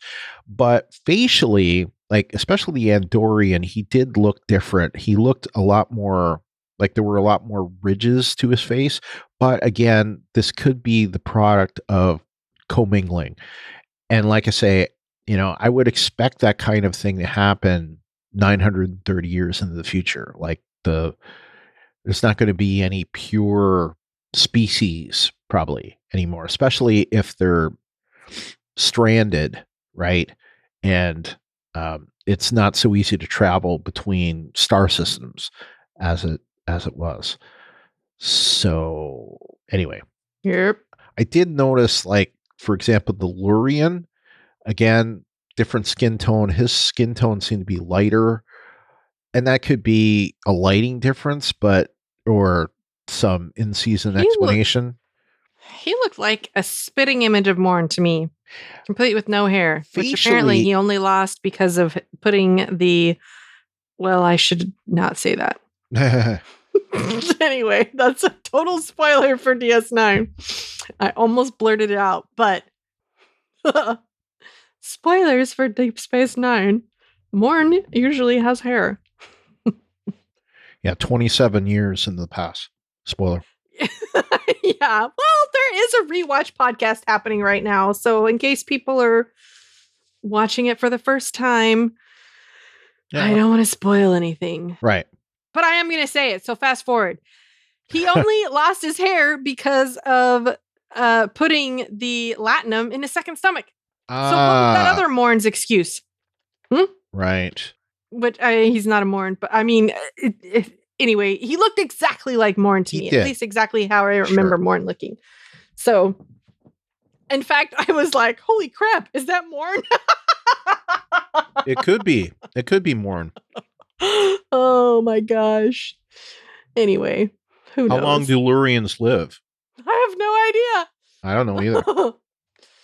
All right. Anyway, so back to Kev's feedback, and you can stop fast forwarding if you didn't want to hear that bit about Deep Space Nine. I'm guessing we'll see some new alien species as well, which is always fun. And I think we did. I'm sure. There was so much information that I didn't get it all. Like, I thought they were. Like Cosmo, I think he was a different species. I don't think he was Uridian, because I know there were Uridians there, but I don't think he was. You would know, not me. I can't keep track, so. Uridian is the species that we see in the episode Birthright, when Worf gets some like information about his father being in some like Romulan camp. Right. Yeah. We see him a couple other times, but. Well, they could have been just a different version of him, similar with the Andorians. Sure. Right. Okay. All right, moving on again. I thought they were going for Sahil being some kind of AI/android in the opening scene. Glad to see he appears to be human, and I hope we see more of him. He has that there must be something better vibe about him. Hoping he's not a one and done. I agree. When I first saw him, I thought, is that like a hologram? Actually, the very first thing I thought was, holy crap, it's Control waiting for the information from Discovery. But then I realized later that wasn't the case. Right. But yeah, I thought it was some kind of hologram / AI / I didn't know what it was, but I didn't think it was human at first. All right. And he says, finally, can't wait for the rest of the season. And I'm so glad I found you guys. Looking forward to the podcast. We're glad you found us too. Yes, definitely. Definitely. I didn't think he was an AI. Because obviously an AI probably wouldn't be sleeping or cleaning himself. So is that like the 32nd century version of a sonic shower? Maybe. I thought that was very interesting. I was like, well, is it just cleaning his teeth? What's happening here? I don't know. I don't know either. It was weird. It was. Sorry, I'm just looking at something here. Cosmo trait. Oh, okay. Okay. I got it. So according to, and I actually heard this, I think this might have been on on the Ready Room. Cosmo Trait was the guy who was going after Book, and his species is a I can't say it, Betelgeuse, like Beetlejuice. Oh, Betelgeuse. Yeah. I remember they said that. Yes, they did. Yeah, so that's what he is. He wasn't a Uridian. So I think, as far as I know, that's a new species that we're just seeing for the first time. I've never heard of that before, but that doesn't necessarily mean anything. By the mid, no, looks like no, they were in the motion picture. It looks like so they go back to the Star Trek the Motion Picture, so they've been around. I did not realize that's way that. Back. Yeah, I did not realize that, but according to Memory Alpha, they were designed by Fred Phillips and Robert Fletcher for the motion picture. So, and they were called Betelgeuse. Well, there you go. Yeah.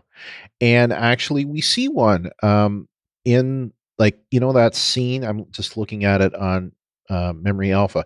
The scene where Kirk is addressing the crew and they're like, I don't know, I think they're in a shuttle bay or something, some big room, and like all the crew are there.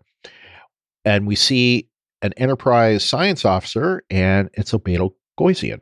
So, although the makeup looks quite a bit different. All right. So next is Clint from Indianapolis, yet another Patreon supporter, as is Comic Geek Kev, as we said.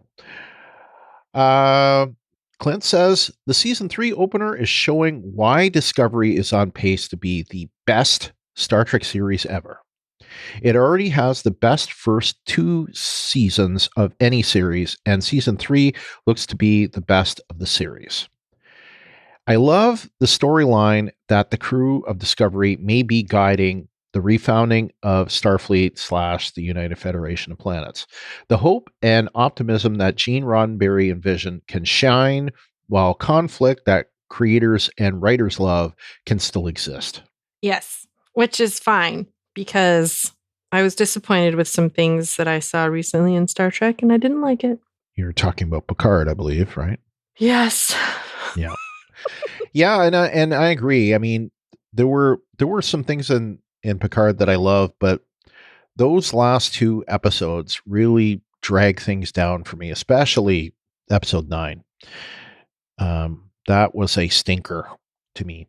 And I wish that more people, and maybe more people will get to this point, but I totally agree with you on Discovery being the best series ever. I think it could be. And to me, when I watch it, I love Discovery. I mean, this past week going through a 2-season watch, I said to Ruthie at one point, it's like, I love this show.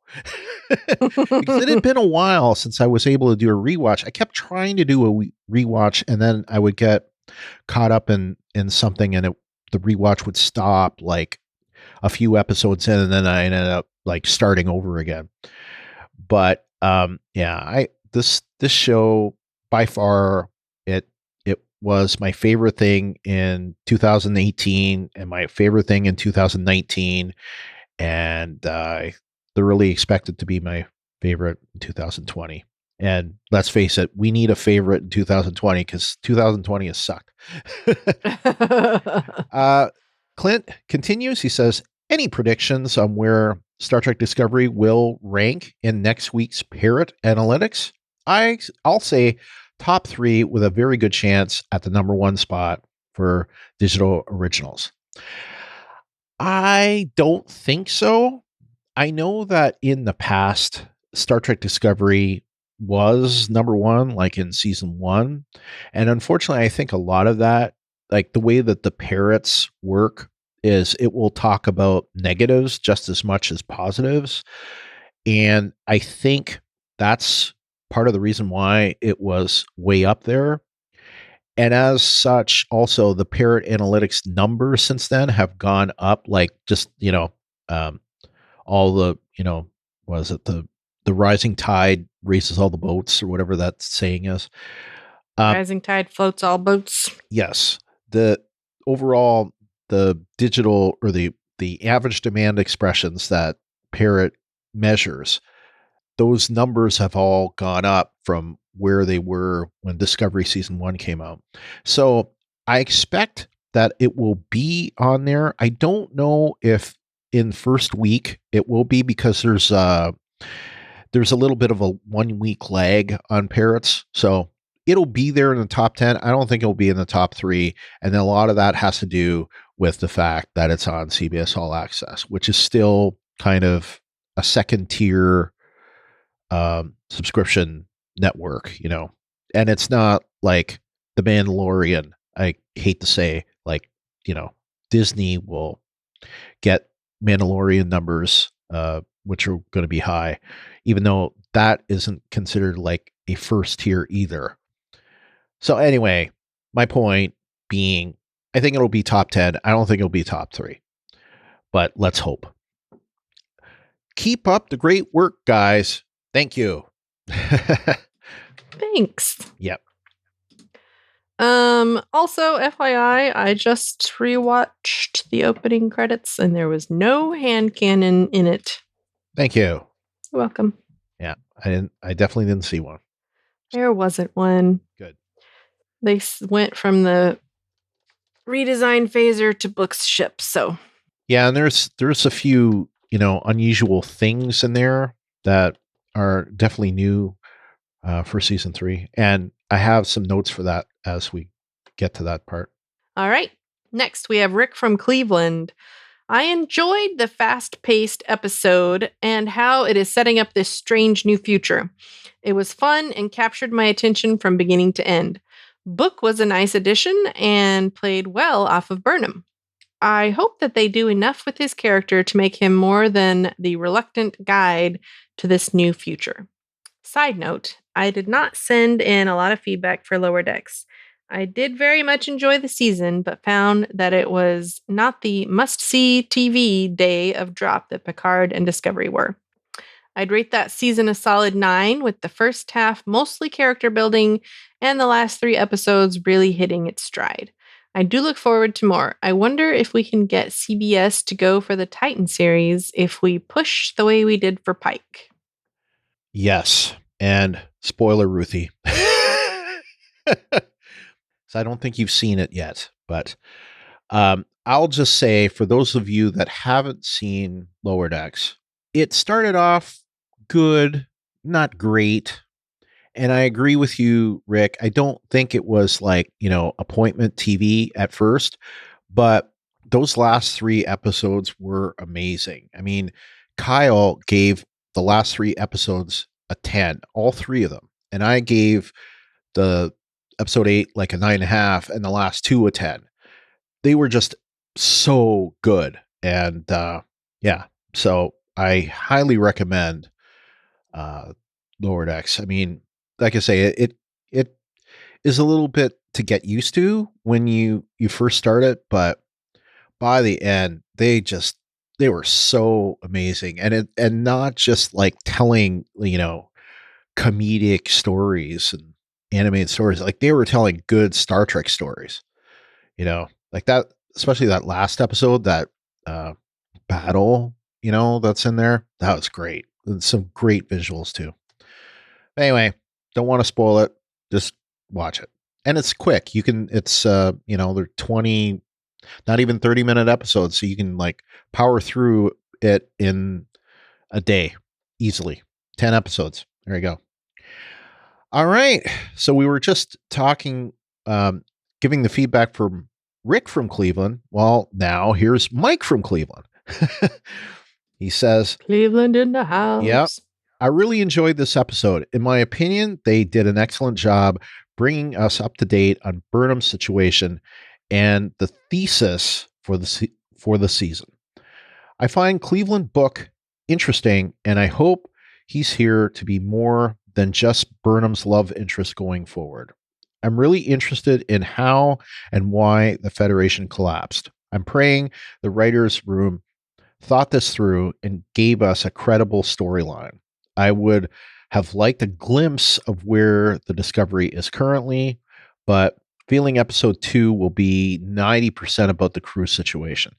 Yeah, I think you're right. I mean, it may even be 100%. I don't know, but I think at least the bulk of it is going to be Discovery. I'm excited for season 3, the podcast and the Facebook group. Well, thank you. Yay.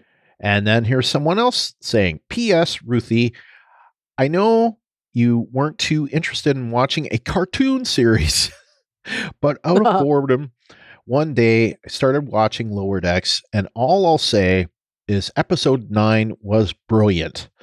Possibly a Star Trek franchise all-time great episode candidate. Yes, it was. I agree. Yeah, I think episode 9 was probably the best episode of the show so far. So, alrighty. Yeah. All right. LT from NC says, I'm curious to know more about the Mercantile. We saw Orion, Andorian, Lurian, Tellarites, and maybe a Riemann and a Cardassian. So I want to find out about what is going on there. Did anyone else think that city where the Mercantile base was located looked a little like Free Cloud? Yes, I did, Yeah. actually. Yeah. Yep. The Gorn destroyed 2 light years of subspace? Yeah, I want to know what's up with that. I know. I don't even know what that means. Yeah. I have a feeling it seems like, I don't know if you remember that episode in Star Trek The Next Generation where they were talking about warp drives destroying subspace. Yes, I did not like that episode. I didn't either. But I wonder if something like that is what happened, and maybe people made the dilithium explodey because of that. I don't know. Maybe. So there is that. So now we know what the burn was, some sudden decay / change to dilithium, and I expect we'll get more information on the why as the season goes on. Yeah, I agree. Yeah, I hope so, because that was a huge bomb to drop. Yeah, and there really wasn't a lot of explanation there, so I think they're going to have to give us more. He probably didn't know. I mean, I can't give serious exposition about stuff that happened 120 years ago, and I mean, if you're a history major, you might not know. I tend to think that, part of this season is going to be them finding out, like, what's the burn, what happened, how did it happen, can they prevent it, or can they recover from it? Is it a permanent thing, or did it just one time happen? I mean, I think that was said that they thought it was like a permanent thing, but it didn't destroy all dilithium because there's still dilithium around. So again, I don't know. They said they didn't know if it would happen again. All right. Was it just me, or does Stoned Michael sound like Will Smith? I think that was just you. I didn't get that vibe at all. But she was very funny. Oh my gosh. I liked Book's comment about all the time travel equipment was destroyed after the Temporal Wars. Guess we know what happened to Daniels. Mm-hmm. I am wondering, based on this comment, what happened to Michael's mother. Yeah. I mean, I know that they said that the crystal was destroyed when the suit went back. Right. Which I didn't really get. I mean, I watched the episodes, but I still didn't really. I was like, how did the crystal get destroyed? I don't know. Yeah, and the other thing, like, still scratching my head about that one. When she was like sucked back into the wormhole, she was not wearing her suit anymore. Like the suit went in and she went in. So how could she survive that? I mean, unless it's like, I don't know. Instantaneous? Yeah. I don't know. I was wondering that too. And I didn't understand why she didn't get back in the suit if she knew it was about to snap back. Yeah. Because she said that she would snap back as well. Yeah. Which I also didn't understand. How would she snap back if she were not in the suit? That part didn't make sense to me. But anyway, that was last season, and I'm sure we talked about it ad nauseum, or at least I think we did. Anyway, I don't know. All right, LT goes on to say the sticky reference. Guess that joke just won't die. I thought that was an interesting password. I didn't realize that was a joke. So someone please enlighten me. Yeah, I'm not sure. All right, LT, you're going to have to let us know what the sticky joke is. All right. This was the best season opener for Discovery yet, and I have to say that all the shows seem to be stepping up their game. After seeing how well Lower Decks went, I was hoping that Disco would not disappoint. Now we have to hope they can keep it up for the season. And I hope that Picard is a little more consistent this season too, because I think that was the biggest problem with it. There were some great episodes and some not so great. And I think what you meant to say was terrible. Yeah. Episode 9, well, like the opposite. They were terribly disappointing, is what I will say. The opposite of Lower Decks episode 9, Picard episode 9 was just, I don't even remember what I gave it, but it was not a good mark. Yeah. Yep. It wasn't very good. Yep. All right. So this is a section that we used to call Spot the 47, but we're going to kind of take it, especially given the nature. Since they don't care about 47s. Well, we saw 74. Doesn't count. Yeah. Yeah. Burnham's, serial number had a 74 in it. But this is why I say they don't care about that, because there are so many opportunities for them to do it, but they just don't care. Right. Which is disappointing. Right. Because like I said, when I was rewatching Alias, there were so many 47s. Obviously, J.J. Abrams does care. Yeah. But he's not in charge of this, so. Yeah. So anyway, in Lower Decks, because there were so many references to like TOS, TNG, DS9, and Voyager, but especially TNG, we're going to, and there's already a lot of references here in this show. I believe we're going to keep the Spot the References section. So here it is, and we play.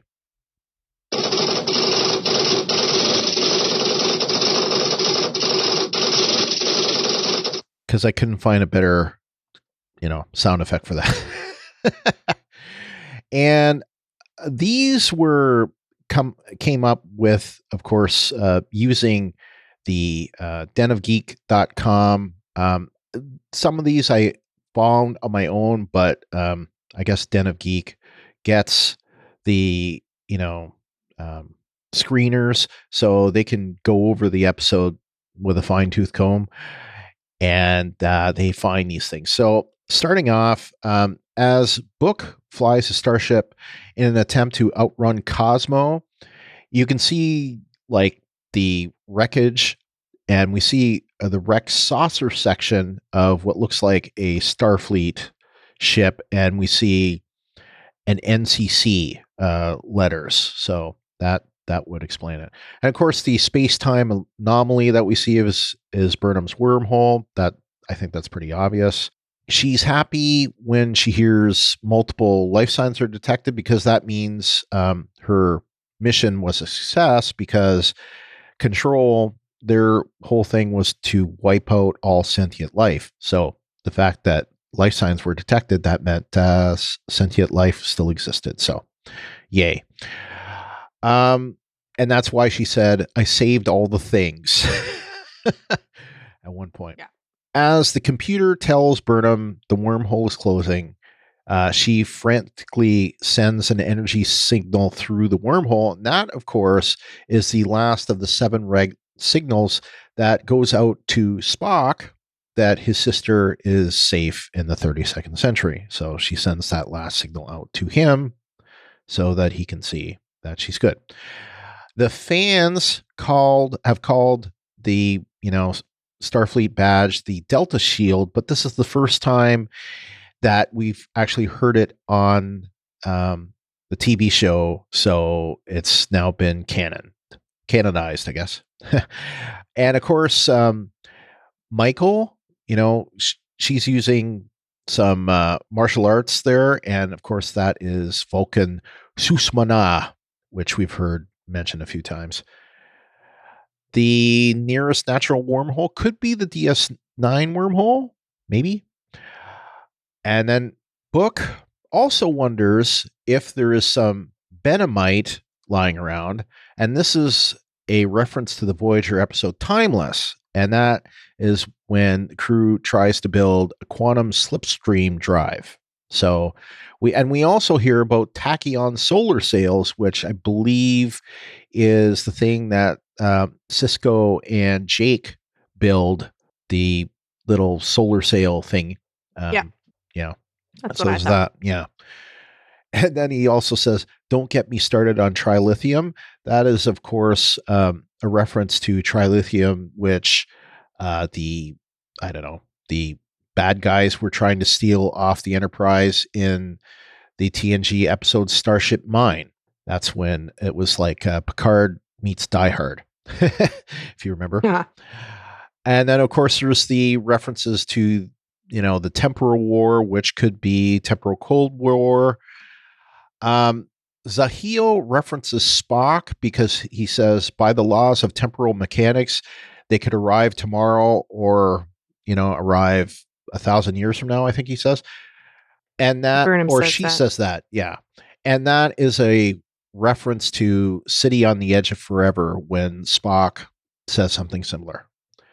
And of course, we see the Federation flag, which is, of course, quite a bit different than it is in like TNG Day. Typically, that we kind of see that flag change as time goes on. The 23rd century flag looks quite a bit different than the 24th century flag, but that one only had 6 stars on it, so it's quite a bit more sparse. And apparently they were talking about that on the Ready Room, and they did a whole thing trying to track the flag and how it kind of morphed over time. So they made like different versions of the flag until they got to one that was, far, far into the future. I thought that was pretty interesting. Okay, so that's it for that section. Now we have our other notes. Do you have anything else you want to mention? Let's see. I was just wondering about if all time travel technology was destroyed, then what happened to the time crystals? Yeah. And the Klingons that guarded them? Good question. I don't know what the answer is to that, but I did think of that myself. So. Yeah. I don't know that Book is human, or at least all human. So Yeah. I guess we'll maybe find out what's going on there, but that's why also, I tend to think that he's not. He's mostly human. So, but we don't know. Partly human, at least. Yeah. I mean, he said that this type of thing crops up every once in a while in his family. Right. So, I don't know. Based on that, he could be mostly human, and it could be like a recessive gene that shows up or something from some other alien interspersal or whatever. I don't know. I just didn't think he was. I don't know. I'm not sure that he's human at all. I don't know. I have no idea. But I guess we'll find out. Yeah. Maybe. We might find out. I think I pretty much talked about everything else I needed to talk about. I spent most of my time in this section talking about the title sequence. So we, of course, get a new title sequence that's mostly the same, but there are some differences. And one of the things we see in this, like in the season 2, and I think we see it in season 1 as well, we see like a external, like a spacesuit, right? In this case, we see something like a .7. I don't think it's the .7 though, but some kind of robot, or as Tilly said, robot. It looked a lot like them to me. Yeah. Or it could have been the thing that Reno built. I don't know. But anyway, it had this new Starfleet logo on it. And, it starts out where I think there's like one, and that turns into a couple. And then we see like a whole army. And then, that made me think of the story that we see in Picard, with that story. I don't know if we should say spoiler or not, but there's several things on there that's you're talking about. The what they call them, the synths, the workers on Mars, and then of course the androids that are based on data. Again, spoiler if you haven't seen it. I thought you were talking about that episode of The Next Generation where they realize that those little worker bots are sentient. Oh, the exocops. Yeah. Yeah. That's also another spoiler. Oh, come on. It comes up in Lower Decks. So. Oh. Well, it's not a spoiler because I haven't seen Lower Decks. So there. Okay. So then we see in the opening credits what appears to be Book Ship. Believe that it is. Yeah. I believe so. Having just rewatched it. Yeah. We see the new Starfleet logo again, and it's narrow. And we haven't seen this yet, but looks like we're going to see it. It is narrow and oval behind the arrow, and then in the second season we see like these Starfleet badges, and I think one's like a Section 31, one is a Discovery type, and one is an Enterprise type, Delta Shield. And in this version, we see I think they're all from Discovery, and then it morphs into this new logo, and then those I notice morph into insignias that have pips on them. So one of them has 3 pips, one of them has 4 pips, and one of them has 1 pip. And I'm wondering, that's probably Burnham, Saru, and Tilly, which makes me think, who's going to be captain? Is it going to be Burnham or Saru? Any thoughts about that? I think it's going to be Saru. I do too. I mean, he was the second or the first officer, so. Yeah. I think so too, but I know some people could argue that Burnham deserves it, but I don't know. I think we'll see. Okay, so I think after the changes that Saru went through, he is fit to be captain. I think so too. I think the way he used to be, I don't think he was. Right. Agreed. And I think since he was the first officer and acting captain, then I think that he will be default captain. I mean, no one can make him captain now, so I think he'll be default captain. And I don't think that he and Burnham are going to duke it out like they would in the Terran universe or anything. So I think it's just going to be Saru. Unless Giorgio tries to be captain. I don't know. She's going to be an interesting person this season. Yes. An interesting character, fly in the ointment, I guess, so to speak. I don't know. But she was funny. If you haven't seen the trailers for what's coming up this season, she was funny. Yeah, I was thinking about that last episode where she's like, what is it? Leland. We were just talking about you. Everybody hates you. I know, that was so awesome. Congratulations. Everybody hates you. Oh, that was awesome. That was. Yep. Yeah, she had some great moments in season 2. She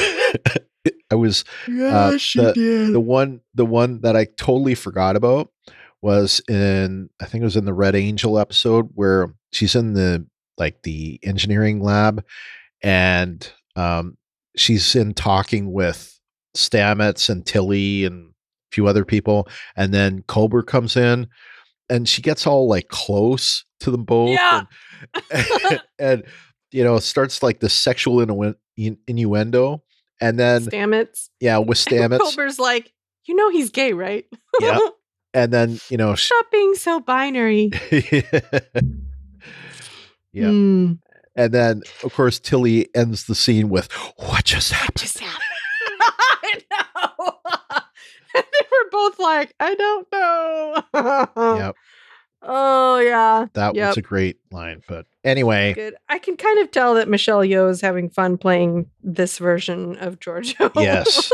Yeah. And I think this version's a lot more fun to play, too. Probably. Yeah. Anyway. That's what you get when you just did a rewatch. So, yep. Anyway, that's it for our discussion of the episode. So let's move on to our news section and open our Shipwide announcements.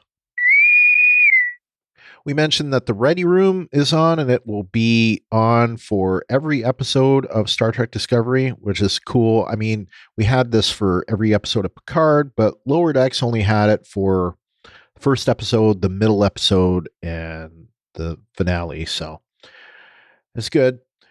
It had an interview with David Ajala about, his role, and he talked about that whole thing we mentioned about how he and Sonequa didn't read together, so there was no chemistry read, but they just seemed to know that they'd work. And I think it was mentioned several times here that they definitely work. There's great chemistry there. I think they're going to be so great to watch together. And then we see the prop master talking about handheld tech, and they show the sets, and it's just some beautiful work that they've done. And some of the stuff is, computer generated, like the console that we see on Bookship. That has to be, CGI, but a lot of it is just straight on physical props and that. So really impressive. Yeah. And there's a sneak peek to next week, and that's why we know that we're going to see Discovery. So, speaking of Discovery, we can say, finally, in the worst kept secret ever, Star Trek Discovery has been officially renewed for season 4. Yay! Yes. So it was announced on, basically all the social media, Facebook and YouTube and Twitter and Instagram, all the places that it's renewed. The announcement came out today, Friday, the day after the premiere, and they are starting to shoot in November. So they're, working on the sets and all that right now, and they will start shooting next month. So, and of course, we're in the middle of the month, so it's probably only a couple of weeks away. There is also a new official Instagram account called Star Trek Logs, and it has some like stuff from the characters, specifically within Star Trek Discovery. So we see like several different posts that we see Burnham and Book, and they all kind of like fit together. Like the 9 pictures all fit together. So that's new. I think that just came out. It's at Star Trek Logs if you want to follow it. Star Trek Las Vegas 2020. Now, that was supposed to happen in August and got postponed to December because of COVID. Well, finally, they did the inevitable, something they didn't seem to want to do, but they finally canceled Star Trek Las Vegas 2020. Now, in other words, the last Star Trek Las Vegas is going to be 2019 because next year, I don't know what happened, or I don't know the deal behind it, but apparently Creation lost the official license from CBS, or Viacom CBS now. So they're still doing a convention, but it's going to be called Creation Entertainment Presents the 55-Year Mission Tour in Las Vegas. So it's basically STLV without it being STLV. So I don't know. So it's going to be like the artist formerly known as Prince. Yeah, kind of. The convention formerly known as STLV. Yeah. So it sounds like it's going to be, I don't know if it's going to be 100% like Star Trek or if they're going to bring in some other things, but I know that there are going to be a lot of Star Trek people on it. It's roughly about the same time as STLV was. It's going to be August 11th to 15th of 2021. But there are still other like official Star Trek conventions, like in Europe. Destination Star Trek is an official convention, but it's only in Europe. There've been so great for people who live in Europe. Supposedly, there's been some, I don't know if it's rumors or discussion. I know that they did a convention called Mission New York several years back. That was like an official convention with Reed Pop. That was, done in New York City. There's a thought that Reed Pop has gotten the license, but I don't think there's anything been official mentioned, but it's possible that Reed Pop, which does a ton of conventions, like I looked at their list and they do a lot of big conventions, including New York Comic Con, the Dallas Comic Con, forget what it was, it Dallas Fan Expo? I don't know, but the C3, the one in Chicago, a lot of them. So they're like a big, they do tons of, fan conventions. So it's possible they got the license, but I haven't heard one way or the other. And I'll look after we're done the podcast and find out that they did. I don't know. I haven't heard anything. So if we have any information on that, we'll let you know. Lastly, we haven't been able to do ratings on this show. Well, now we can, because Discovery is on CBS season 1. So we just have a little bit for season 1, episode 4. I wondered why we were doing season 1 episode ratings. I was like, aren't we in season 3? Is this from an old document? No. It is because CBS, with the schedule that and all the shows that are not being produced yet or behind. Yes. Okay. Thursday at 10 o'clock it airs, and this week it got a 0.3 in the 18 to 49 with 1.815 million viewers, versus last week where it got a 0.2 18 to 49 with the same number, 1.815 million viewers. And so that's it for that. So that's it for news. Ruthie, why don't you tell people how to contact us? All righty. To submit your feedback or connect with us, you can go to talkthroughmedia.com/feedback, where you can submit text or audio. You can also call us at 216-232-6146. Or you can send us an email, which is StarTrekDiscovery@talkthroughmedia.com. Or you can post in our designated episode thread in our Facebook group, which is facebook.com/groups/Star Trek TTM podcasts. And the deadline for Discovery Season 3, Episode 2 will be on our regular day and time, Friday, October 23rd at 7 p.m. Eastern, 6 Central, 2300 UTC. Support us on Twitter. That's at Star Trek TTM. And of course, a great way to support us is to share those posts on Twitter. And when the episode comes out, we post the episode on the Talk Through Media Facebook page, which is at facebook.com/talkthroughmedia. And then we share those to the Facebook group. And the Facebook group is a private group, so you can't share those, but you can share the things on the Facebook page. Anyway, retweet us when those things come out on Twitter. And we also have Star Trek TTM on Instagram. And we may even start posting on TikTok. But I do have a personal TikTok at Brian Malash. That's BRA. Oh. That's bad. Even spell your own name. Come on. That is at BRIANMELOCHE. I have posted a little bit of Star Trek on there, but I'm going to start posting more. So I don't know if I'm going to post at Star Trek TTM and then just kind of like repost or something, or if I'm going to just keep doing it at Brian Malash, but we'll see. Great way. Just remember, of course, that if you listen to us on a podcast client of your choice, remember to subscribe to us so you get the episode each and every episode when it comes out.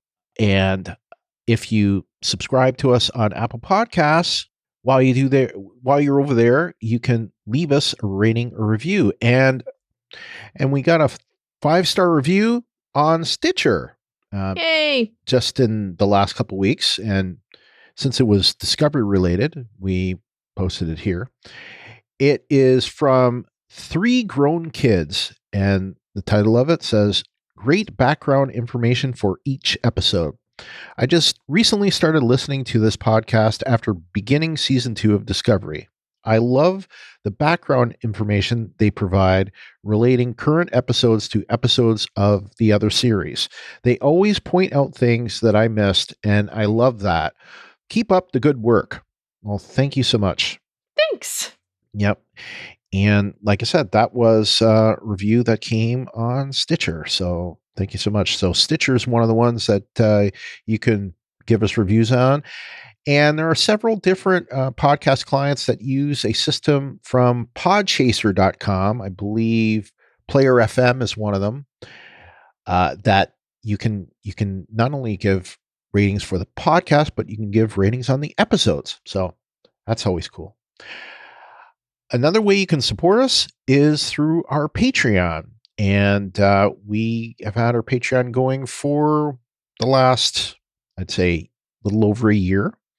And I think we've done a total of 8 episodes. We took a few months off during COVID, but we are going to be back, and we'll probably do an episode near the end of the month once we have a couple of episodes of Discovery under our belts.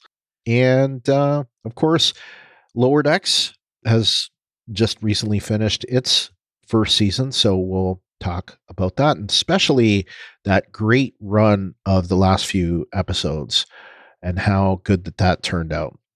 So we would like to thank our Patreon supporters: Clint McCollum, Lawrence Todd, James Robbins, Fred Petrie, Kyle McAdams, Kim Vogley, Brian Shiro, Christoph Leckleitner, Lee Radke, Aaron Mays, Michael Carrier, Stephen Chambers, Kevin Lyle, and Jeff Gentry.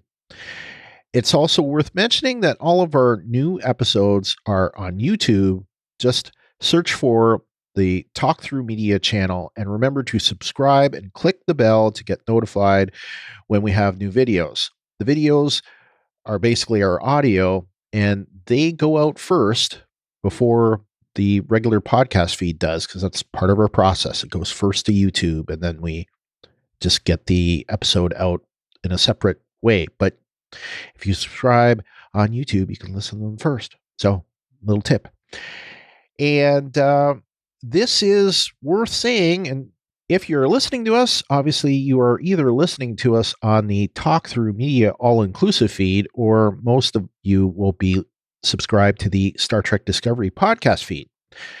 It's worth saying, and I will post a message on the Star Trek Picard cast feed as a reminder, you need to subscribe to the Star Trek Discovery podcast feed or the Talk Through Media all-inclusive feed. So Picard feed, not going to get them. And if you subscribe to the Talk Through Media all-inclusive feed, you will also get everything from Talk Through Media, including the Walking Dead Talk Through and Rebinged DS9, and a little one-shot episode that we may get back to called Let's Talk Through. Kyle and new host LT are doing Fear the Walking Dead Talk Through right now, and the first episode just came out today. We're recording this on Friday, and I was on there. I will not be on in a full-time capacity, though. I'll probably be on every episode, but not as a host. So I may be in for a segment or something, but not for the full episode. Our next episode, Season 3, Episode 2, called Far From Home, and not That Hope Is You Part 2. Anyway, we don't know who's written it. You seem really stuck on that. I've seen that happen in other series before where they name their parts 1 and part 2 episodes different things. I guess I'm just not that bothered by it. Well, it's not so much that. It's if part 2 is like somewhere else in the season. Because I know one of the episode titles is Unification 3, which of course Unification 1 and 2 are from TNG. Those are the Spock episodes. Anyway, we don't know who's written it.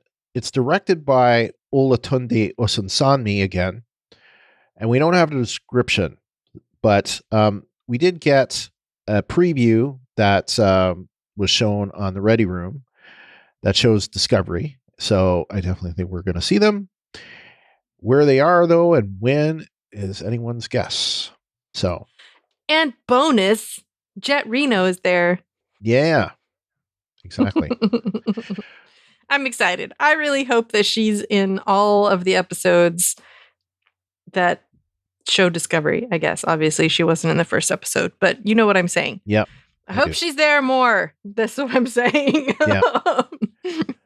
And we also got a little bit from talking about next week from Comic Geek. Kev, you want to just read that one?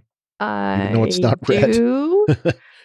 All right. Comic Geek Kev says, it's obvious some time passes between Burnham arriving and when Discovery finally makes it. I'm guessing Ep 2 will be a year or two down the road, but I'm really hoping they don't drag out any more episodes without Discovery. One is enough. I'm eager to see Tilly and the rest and really want to get to know the bridge crew better. The cinematography and effects don't look like they've stepped back at all. Some great shots in the preview. Yeah, that's definitely the case. I would say they definitely haven't stepped back.